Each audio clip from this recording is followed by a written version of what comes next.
செய்திகளுக்காக ஹேமராகேஷ். இன்றைய உள்ளது உள்ளபடி நிகழ்ச்சி தமிழகத்தில் மாணவர்களுக்காக செயல்படுத்தப்படும் திட்டங்களில் ஒன்று சத்துணவு திட்டம். தமிழகத்தில் இருக்கக்கூடிய 40,000க்கும் மேற்பட்ட சத்துணவு மையங்களில் கிட்டத்தட்ட 80,000க்கும் மேற்பட்ட சத்துணவு பணியாளர்கள் வேலை பார்த்து வருகிறார்கள். இவர்கள் அரசு ஊழியர்கள் என்றாலும் கூட அரசு இவர்களுக்கு வழங்கக்கூடிய சலுகைகள் என்பது மிக மிக குறைவாகவே இருக்கிறது. இவர்களுடைய அடிப்படை சம்பளம் என்று பார்க்கும்பொழுது கடந்த பல வருடங்களாகவே இவர்களுக்கு குறைவாக வழங்கப்பட்டு வருவதாகவும் 6வது சம்பள கமிஷன் பரிந்துரையின்படி இவர்களுக்கு சம்பளம் கொடுக்கப்பட வேண்டும் என்கின்ற ஒரு கோரிக்கையும் கடந்த பல ஆண்டுகளாக நிறைவேற்றப்படாமலேயே இருக்கிறது. 2011ஆம் ஆண்டு ஆட்சிக்கு வந்த அதிமுக அரசு தேர்தல் வாக்குறுதியில் பல்வேறு விதமான வாக்குறுதிகளை இவர்களுக்கு வழங்கியிருந்த போதிலும் கூட அவை இன்னும் நிறைவேற்றப்படவில்லை என்கின்ற ஒரு குற்றச்சாட்டையும் முன்வைக்கிறார்கள் சத்துணவு ஊழியர்கள். தமிழகத்தில் மொத்தமாக இருக்கக்கூடிய சத்துணவு பணியாளர்களின் எண்ணிக்கை எவ்வளவாக இருக்கிறது, எத்தனை பேர் இருக்க வேண்டும்? மத்திய அரசு மாணவர்களுக்காக ஒரு தொகையை வழங்குகிறது, மாநில அரசு மாணவர்களுக்காக தொகையை வழங்குகிறது சத்துணவிற்காக. ஆனால் 2 அரசுகளுமே வழங்கக்கூடிய தொகை என்பது வேறுபாடு இருக்கிறது. மேலும் இவர்களுக்கான பல்வேறு கோரிக்கைகள் இருக்கின்றன. பணியாளர்கள் நியமிக்கப்பட வேண்டும், இவர்களுக்கான சம்பளத்தை ஏற்றுத்தர வேண்டும் என பல்வேறு விதமான கோரிக்கைகளும் இவர்களிடத்தில் இருக்கின்றன. பல ஆண்டுகளாக பல்வேறு கட்ட போராட்டங்கள் நடத்தியும் இவை நிறைவேற்றப்படவில்லை. இனியும் இவர்களது நிலை இப்படியே தொடர்ந்தால் வருகின்ற ஏப்ரல் 15ஆம் தேதி முதல் காலவரையற்ற வேலை நிறுத்தத்தில் ஈடுபட போவதாகவும் இவர்கள் அறிவித்திருக்கிறார்கள். ஆக இவர்களுக்கு இருக்கக்கூடிய பிரச்சனைகள் என்ன, இவர்களுடைய கோரிக்கைகள் என்ன, அரசு ஏன் இவர்களுடைய கோரிக்கையை நிறைவேற்றுவதில் இவ்வளவு தாமதம் செய்கிறது என்பது பற்றி விரிவாக இன்றைய நிகழ்ச்சியில் விவாதிக்க இருக்கிறோம். இன்றைய நிகழ்ச்சியில் பங்கேற்பதற்காக நம்முடைய செய்தி அரங்கிற்கு வருகை தந்திருக்கிறார் தமிழ்நாடு சத்துணவு ஊழியர் சங்கத்தின் மாநில பொருளாளர் திருமதி சுந்தரம்மாள். அவரை இந்த நிகழ்ச்சிக்கு வரவேற்கிறோம். வணக்கம். இப்போ சத்துணவு பணியாளர்களை பொறுத்த வரைக்கும் தமிழகம் முழுமைக்கும் எவ்வளவு பணியாளர்கள் இருக்க வேண்டும்? இன்றைய நிலைக்கு எவ்வளவு பணியாளர்கள் இருக்காங்க? 1,25,000 பேர் இருக்கணும். கிட்டத்தட்ட 30,000 காலி பணியிடங்கள் இருக்கு. தொடர்ந்து பேசலாம் சுந்தரம்மாள். தற்பொழுது இருக்கக்கூடிய சூழ்நிலையில் மிக குறைவாகவே சத்துணவு பணியாளர்கள் இருக்கிறார்கள். இன்றைய நிலையில் தமிழகத்தில் இருக்கக்கூடிய நிலை என்ன? ஒரு விரிவான செய்தி தொகுப்பை பார்க்கலாம்.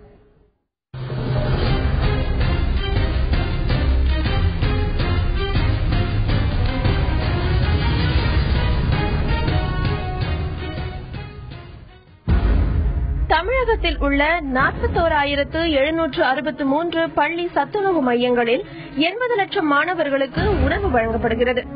ஒரு மாணவருக்கு சத்துணவு வழங்க மத்திய அரசு தினமும் 6 ரூபாய் உணவுப்படி வழங்குகிறது.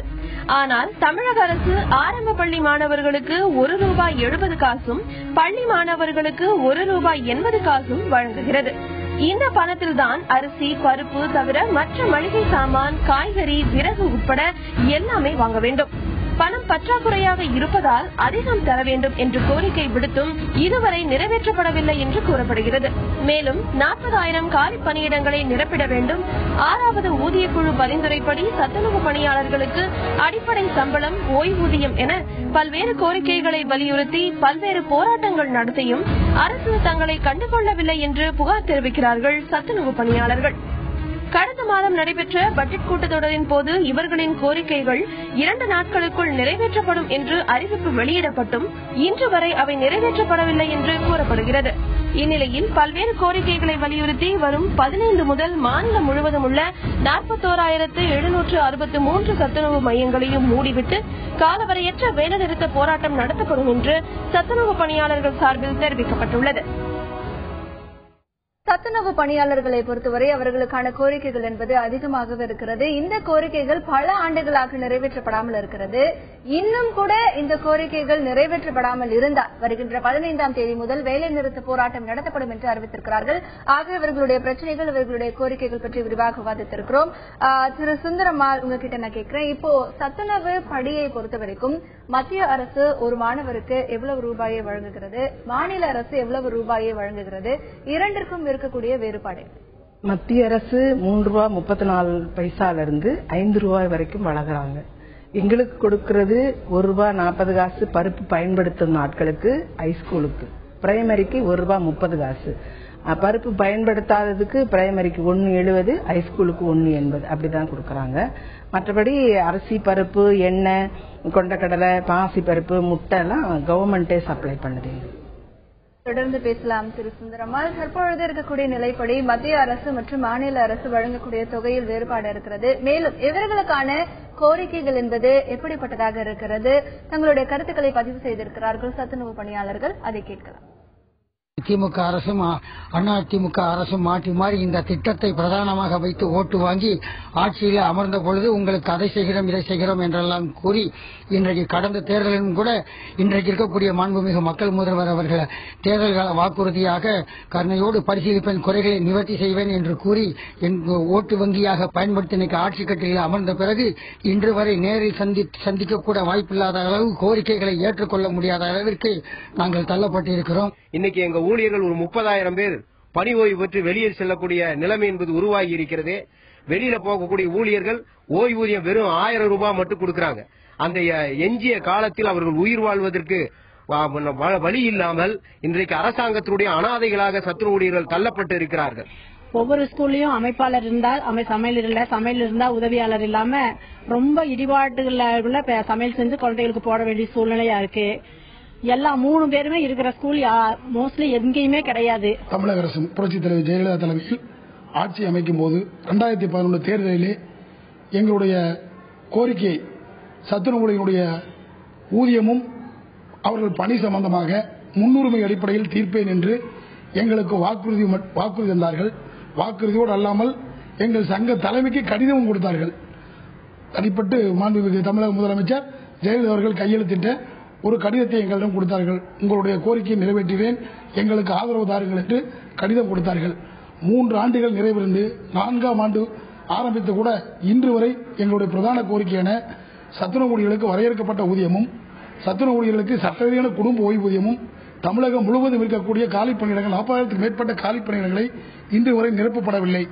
சத்துணவு ஊழியர்களின் மிக முக்கியமான ஒரு கோரிக்கை வரையறுக்கப்பட்ட ஒரு ஊதியம். இத்தனை ஆண்டுகளாக அவர்களுக்கு ஊதியம் என்பது மிக குறைவாக வழங்கப்படுகிறது. அதற்கு அடுத்தபடியாக முறையான ஓய்வூதியம் அதை உயர்த்தி தரப்பட வேண்டும் என்கின்ற ஒரு கோரிக்கையும் இருக்கிறது. அரசு இவர்களின் கோரிக்கையை கண்டுகொள்ளவில்லை என்கின்ற ஒரு நிலையம் இருக்கிறது. ஆக இவர்களுடைய இன்னும் மற்ற கோரிக்கைகள் எல்லாம் என்ன, அதை அரசு நிறைவேற்ற ஏன் இவ்வளவு தாமதப்படுத்துகிறது என்பதை பற்றி விரிவாக பார்க்கலாம்.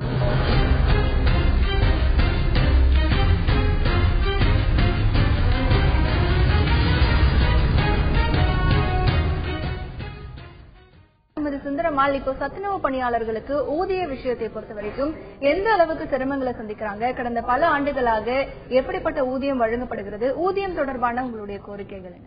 நாங்க ஆரம்பத்துல இந்த வேலைக்கு வரும்போது எங்களுக்கு அரிசி பருப்பு கணக்கு எழுத போறோம்னு தெரியாது. குரலமுது ஆசிரியர்கள் சொல்லி அறிமுகப்படுத்தி தான் எம்ஜிஆர் புரட்சி தலைவர் எங்களை எடுத்தார் அப்பாயின்மெண்ட்.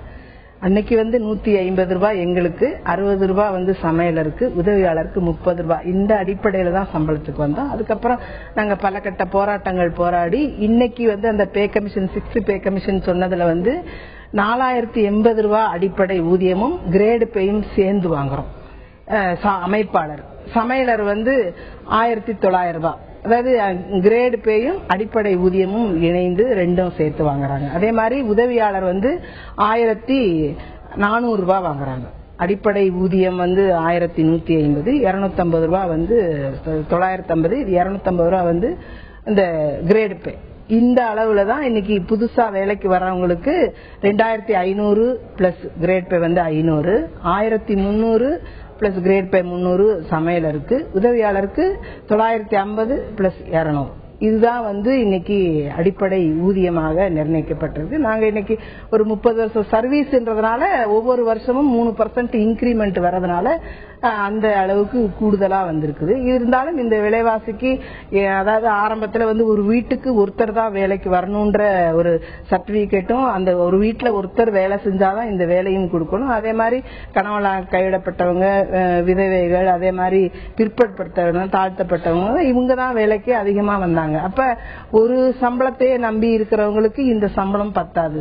அதனால நாங்க இந்த 32 வருஷமாக 2 ஆட்சிகள் மாறி மாறி வந்தாலும் யாருமே எங்களை கண்டுக்கிறது இல்லை. நாங்க ஏதாவது போராட்டம் போராடிதான் இவங்க கிட்ட வாங்க வேண்டியது இருக்கிறது வழிய அவங்களா கொடுக்கற மாதிரி இல்ல. வரும்போது தேர்தல் அறிக்கையில பூங்கோதை மினிஸ்டரா இருக்கும்போது இவங்களை ஜூனியர் அசிஸ்டண்டா பதவி உயர்வு கொடுப்பேன்னு சொல்லி சொன்னாங்க. ஆனா இது வரைக்கும் செய்யல. அதே மாதிரி குறுகிய கால ஆசிரியர் பயிற்சி கொடுத்து ஆசிரியர் ஆக்குவேன்னு சொல்லி இப்ப இருக்கிற மக்கள் முதல்வர் அன்னைக்கு தேர்தல் காலத்துல சொன்னாங்க. அதையும் செய்யல. 2011லயும் தேர்தல் அறிக்கையில இப்ப இருக்கிற மக்கள் முதல்வர் எம்ஜிஆர் ஆட்சி விரைவில் மலரும், சத்துணவு ஊழியருடைய குறை தீரும், அவ்வப்போது சங்கங்களை அழைத்து பேசி உங்களுடைய குறைகள் தீர்க்கப்படும் சொல்லி 2011 மே மாசம் தேர்தல் இதுல சொன்னாங்க. ஆனா இதுவரைக்கும் எங்களை யாருமே கூப்பிட்டு பேசல. நாங்களும் பலமுறை முதல்வரை பாக்குறதுக்கு முயற்சி பண்ணிருக்கோம். ஆனா எதுவும் இல்ல.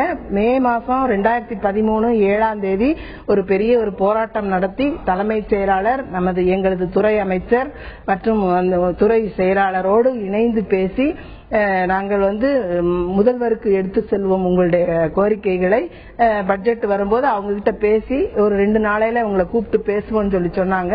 அது இதுவரைக்கும் இன்னும் எங்களை கூப்பிட்டு பேசல. தலைமைச் செயலாளர் உட்பட இருந்தும் கூட இந்த கோரிக்கைகள் நிறைவேறவில்லை. அதனாலதான் ஏப்ரல் 15 காலவரற்ற வேலை நிறுத்தம் செல்வது எங்களுடைய நோக்கம் அது அல்ல. எங்களுக்கு கோரிக்கைகள் நிறைவேறினால் எங்களை கூப்பிட்டு பேசி நிறைவேற்றினாங்கன்னா நாங்க இது பண்ண போறோம். மற்றபடி வேற எதுவும் இல்ல.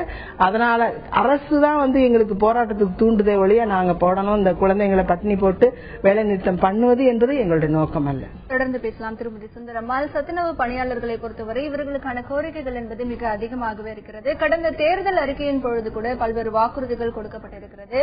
இவர்களுக்கு பதவி உயர்வு வழங்கப்பட்டு இளநிலை உதவியாளராகவும் மேலும் ஆசிரியருக்கான சிறப்பு பயிற்சிகள் வழங்கப்பட்டு ஆசிரியராகவும் பணியமர்த்தப்படுவார்கள் என்று வாக்குறுதிகள் வழங்கப்பட்டிருக்கின்றன. ஆனால் அவை இன்று வரை நிறைவேற்றப்படவில்லை என்கின்ற ஒரு குறை இவர்களுக்கு இருக்கிறது. அரசுதான் இவர்களை போராட்டத்திற்கு போராட தூண்டுவதாகவும் இவர்கள் தங்களுடைய கருத்தை பதிவு செய்கிறார்கள். தொடர்ந்து தமிழகத்தில் பல்வேறு பகுதிகளில் இருக்கக்கூடிய சத்துணவு பணியாளர்கள் என்ன கோரிக்கைகளை முன்வைக்கிறார்கள், தங்களுடைய கருத்துக்களை பதிவு செய்திருக்கிறார்கள். கேட்கிறோம். ஒரு 10 ரூபாய் சேர்த்து வைக்கிற அளவு கூட எங்க சூழ்நிலை இல்ல. இப்ப ரிட்டையர்ட் ஆயிட்டோம்னா 1000 ரூபாய் பென்ஷன் தான் கொடுப்பாங்க. அந்த பென்ஷனை வச்சுட்டு நாங்க என்னங்க செய்ய முடியும்? புகையில வேலை செஞ்சு கண்ணு 2 ஆபரேஷன் பண்ணிருக்குதுங்க. அது முடிஞ்சு போக கிட்னி வேற ஒன்னு எடுத்துட்டாங்க சிறுநீரை. அவரு கற்பை கொஞ்சம் மிஸ்டேக்கா இருக்குதுங்க. என்னாலும் இந்த 1000 ரூபாய் வச்சுட்டு எப்படிங்க மருந்து மாத்திரை வாங்கி சாப்பிட்ற எங்க வீட்டுக்காரும் இல்லைங்க. அவரே 8 வருஷம் ஆச்சுங்க. 32 ஆண்டுகளாக எந்த விதமான முன்னேற்றமும் இல்லாதபடி நாங்கள் பெற்ற ஊழியத்தை இதுவரை வெறும் 10,000 ரூபாய்க்கு உட்படவே நாங்கள் வாங்கிக் கொண்டிருக்கிறோம். இதை எதிர்த்து பலமுறை நாங்கள் அரசோடு போராடி இருக்கிறோம், பேச்சுவார்த்தை நடத்தி இருக்கிறோம். ஆனாலும் எந்த பயனும் இல்லை. ரிக்கார்டு பரிமாற்றம் வழங்குவதற்கு 20 ரூபாய் என்று சத்துணவு ஆரம்பித்த காலத்திற்கு அதே தான் வழங்கப்பட்டு வருகிறது. இன்றைக்கு ரிக்கார்டுகள் விலை ஏற்றம் எவ்வளவு ஆகிவிட்டது. அதுக்கு தகுந்தாற்போல் அந்த மானியத்தை உயர்த்தி வழங்க வேண்டும். இன்று இருக்கக்கூடிய தமிழகத்தினுடைய சமூக நலத்துறை அமைச்சர் வளர்மதி அவர்கள் 3 கட்டம் 4 கட்டமாக அவருடன் பேச்சுவார்த்தை நடத்தி பார்த்தோம். கடந்த 2013ஆம் தேதி என்று 2013இல் மே 7ஆம் தேதி தமிழகம் முழுவதும் இருந்து கிட்டத்தட்ட 50,000க்கு மேற்பட்ட ஊழியர்கள் சென்னையில் கூடி முதலமைச்சரை நேரில் சந்தித்து மனு கொடுப்போம் என்று கொடுப்பதற்காக வந்தபோது முதலமைச்சரை சந்திக்க முடியாது, அவர்கள் சட்டமன்ற கூட்டத்தொடர் நடப்பதால் உங்களுடைய கோரிக்கை சம்பந்தமாக என்னிடமே பேச சொல்லி முதலமைச்சர் என்னை அனுப்பியிருக்கிறார் என்று வாக்குறுதி கொடுத்தார்கள். அந்த அடிப்படையில் அமைச்சரோடு மட்டுமல்லாமல் தலைமைச் செயலாளர் ஷீலா பாலகிருஷ்ணன், துறையினுடைய டைரக்டர், துறையினுடைய செக்ரட்டரி, துறை அமைச்சர் உட்பட 4 பேர் அமர்ந்து உட்கார்ந்து ஒரு மணி நேரம் பேச்சுவார்த்தை நடத்துறோம். பேச்சுவார்த்தை நடந்து பட்ஜெட் கூட்டத்தொடர் இன்னும் 2 நாள் இருக்கிறது. 2 நாளில் நான் நிச்சயமாக என்னை நம்புங்கள் என்று ஷீலா பாலகிருஷ்ணன் அவர் தலைமைச் செயலாளர் என்னை நம்புங்கள், முதலமைச்சருடைய கவனத்துக்கு கொண்டு செல்கிறேன், நிச்சயமாக உங்கள் கோரிக்கை இந்த 2 நாள் பட்ஜெட் கூட்டத்தொடரில் தீர்ப்பேன் என்று அவர்கள் வாக்குறுதி கொடுத்தார்கள். அந்த அடிப்படையில் 2 நாள் பட்ஜெட் கூட்டத்தொடரில் நிறைவேறாததால் பட்ஜெட் கூட்டத்தொடர் முடிந்த பிறகு ஷீலா பாலகிருஷ்ணனை நேரடியாக சந்தித்த போது நீங்கள் கொடுத்த கோரிக்கை மகஜரை முதலமைச்சருடைய மேஜையில் வைக்கப்பட்டிருக்கிறது, அவர் கையெழுத்து எப்ப போடுவார் என்று எங்களுக்கு தெரியாது என்று சொல்லி மூடி மறைக்கப்பட்டது. இப்படி கிட்டத்தட்ட 4 ஆண்டு காலமாக மக்கள் முதலமைச்சர் கொடுத்த வாக்குறுதியை, தேர்தல் வாக்குறுதியை நிறைவேற்றப்படவில்லை என்பது ஒரு வேதனைக்குரிய விஷயமாக இருக்கிறது. தமிழகத்தில் கடந்த மாதம் நடைபெற்ற பட்ஜெட் கூட்டத்தொடரின் பொழுது கூட இவர்களுடைய கோரிக்கைகள் இன்னும் 2 நாட்களில் நிறைவேற்றப்படும், அதற்கான அறிவிப்பு வெளியிடப்படும் என்று கூறியிருக்கிறார்கள். ஆனாலும் அவர்களுடைய கோரிக்கைகள் நிறைவேற்றப்படவில்லை. ஆகையால் வருகின்ற ஏப்ரல் 15ஆம் தேதி முதல் இவர்கள் வேலைநிறுத்த போராட்டத்தை தொடங்க இருக்கிறார்கள். ஆக இவர்களுடைய குறைகளை தீர்க்க அரசு முன்வருவது எப்போது என்கின்ற ஒரு கேள்வியும் இங்கே எழுகிறது. தொடர்ந்து இது பற்றி விரிவாக விவாதிக்கலாம்.